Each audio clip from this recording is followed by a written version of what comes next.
Hello and welcome to another video. This is the Halo T19 and they are packed with good stuff like in-ear sensors, a Qualcomm Bluetooth 5 chip with aptX and ASC, touch control, wireless charging and more. I have reviewed several other Halo earphones, but the Halo T19 looks to be a more premium product compared to many of them. Check out my other reviews if you didn't already see them. In the box we have everything nicely laid out with the earbuds separated outside the charging case. Anyway, let's get everything out of here so we can see what's included. First we have a QR code for the Halo app. We have a user manual in Chinese and English language. The case does support wireless charging, but we also get a USB Type-C cable. And some rubber buds in different sizes. The charging case looks quite nice and it's got a matte white color that is nice to touch. It actually has a premium feel to it. Opening the lid will activate the pairing process and connect the earphones without taking them out. Build quality feels good and the lid feels quite sturdy. When placing the earphones in the case, we can see a small light on front that will blink while charging the earphones. On the back is a small circle that I at first didn't think had any function, but according to the user manual, this is the reset button. The design here is very clean, so there's not really much to see around here, but it looks nice. There is a Halo logo on the top though, but not much else. And there is the USB connector for charging. One nice thing is that we can open the lid to check the remaining battery of the case, which by the way has a capacity of 600 mAh and should give us a total of 30 hours. The light also works as an indicator while charging the case, and it will switch off when it's fully charged. As I mentioned earlier, it also has wireless charging, so it's nice to have both options. It takes a bit less than 3 hours to charge wireless. Moving over to the earphones, we can see that they are very white. They have a glossy design with a stem going down on the side and a copper-colored ring in the middle. The earpiece itself has a nice ergonomic design, but the fit in the ear isn't 100% perfect in my opinion, but more about that later. Under we have the charging connectors and the microphone. There are actually 4 microphones on these for reducing noise during calls, and I did record a couple samples that you will hear soon. The black circle on the side is the in-ear sensor. The music will automatically pause when taking them out of the ears, and start when you put them back in. Removing the rubber buds is easier than I'm used to, but they sit securely on and never came off by accident. As usual, do yourself a favor and try the different sizes to make sure you get best fit for your ears. When it comes to water resistance, they are not waterproof. In fact, I couldn't find any official IP rating, and Halo say you should not wear them in the shower or in rain, so be careful if you get them. In my tests I played at about 70 to 80% volume, which is about as high as I would go on this, so they are loud enough. The battery is also quite good, and each charge lasts between 4 and 4.5 hours, and recharging them takes about 1.5 hours. A full case gave me 4 full recharges of the earphones, which means I got a total of 22 hours of music at loud volume, including the initial charge of the earphones, in my tests. The build quality of both the earphones and the case is very nice, and it certainly has a much higher premium feel compared to many other earbuds in this price range. Regarding the microphone quality, I made some tests so you can hear for yourself. In general, the quality is decent and they do a good job removing background noise. They are a bit sensitive to wind, but I had no problems using them for calls. This is a microphone test for the Halo T19.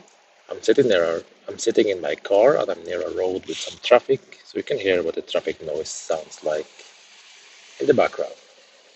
I have now closed the window, so there shouldn't be any background noise, so you can hear what it sounds like in a silent area. To pair with the phone, all you need to do is open the lid and find Halo T19R on it. Select it and wait a bit, as it will also ask to pair the left one. And that's it. Let's also do a quick test to see how fast they will reconnect after being disconnected.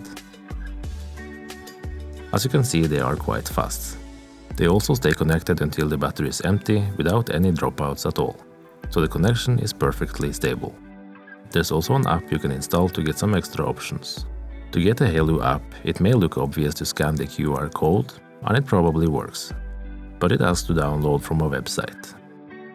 For security reasons, I'm not going to do it, so I install it from the Play Store instead. And here it is. This app is used by one of Hailu's smartwatches, but you'll find the earbuds in the My Device section. Here we have the remaining battery of the case and both earbuds, and selecting it will show us more options. We have the device name on top, and we can give it a new name if you want to. Next is the last location where I used the earbuds, so if I lost them, I can see where I should start searching. I blurred it so you can't see it, but it shows a full address. Here we can change the double tap function for each earbud, and we can choose between play, pause, skip songs, and volume control. Next we have the battery levels again, and under we have some preset sound profiles we can choose from. There's no manual equalizer, so this is all we get. It's not much, but at least it's something. Moving over to the media controls, you can see on the phone that the music is now playing, even though I'm not wearing the earphones. That's because I manually pressed play on the phone. If I place my fingers on the sensors, it will just continue playing, but if I take them off again, it will pause. So the sensors work quite well. For controlling music, we have the following commands. Tap twice on the right one to go to the next song. Tap twice on the left to go back. Tap 3 times to open the assistant. One annoying thing with these earbuds is that there's no touch controls for pausing. So the only way is to take one earbud out of the air. Even though it may look like the Hailu T19 have touch controls, they really don't. There's actually a vibration sensor in each earbud, so the touch itself doesn't do anything, it's the vibration it reacts on. Anyway, even though I have had some missed touches, they work well enough. And so do the in-ear sensors. Some other reviewers say the sensors are unreliable and they experience pausing and playing when it's not supposed to happen. I haven't experienced any problems, so in my case, they work fine. If you watch a lot of movies, you should know that they do a very good job with no noticeable delay at all in apps like YouTube and Netflix. The latency test you see here is played directly from YouTube. From what I can see and hear, there's no noticeable delay. Sadly, this is not the case while playing games. In a way, it is playable, but the delay is certainly noticeable. If gameplay was my main use for the earphones, I would choose something else. The Hailu T19 weigh only 4 grams and are comfortable to wear, and the stem going down the side helps in holding them stable.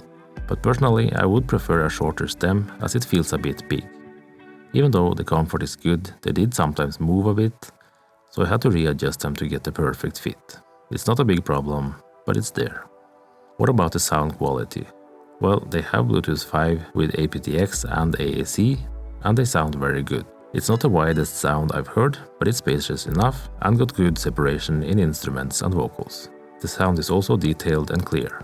The highs and mids are comfortable with good details without any unpleasant sounds. Mids and lows are also good, and they actually go quite deep. We have some low rumbles without getting too much bass. It's firm and punchy when it needs to be, and has a nice lower rumble. So if you like bass, these earphones do a good job, but they're not going to blow your ears off. The sound is nicely balanced from high to low and gives us a good experience even without having to adjust any equalizer settings. Overall, I'm quite happy with the Hailu T19. The sound quality is good with a nice low rumble in the bass and good clarity. I did get some hits and misses with the touch controls, but for the most part they worked fine. Some people say they have had some issues with the in-ear sensors, but since they have worked fine on mine, I don't really have anything bad to say about these sensors. In my opinion, the Hailu T19 are good earphones with a premium feel and some features we usually don't get at this price point. And that's it for my review. If you liked the video, click that like button, and if you didn't already subscribe, just click the button below the video and the bell for more. Have a nice day and see you in the next video. Bye bye.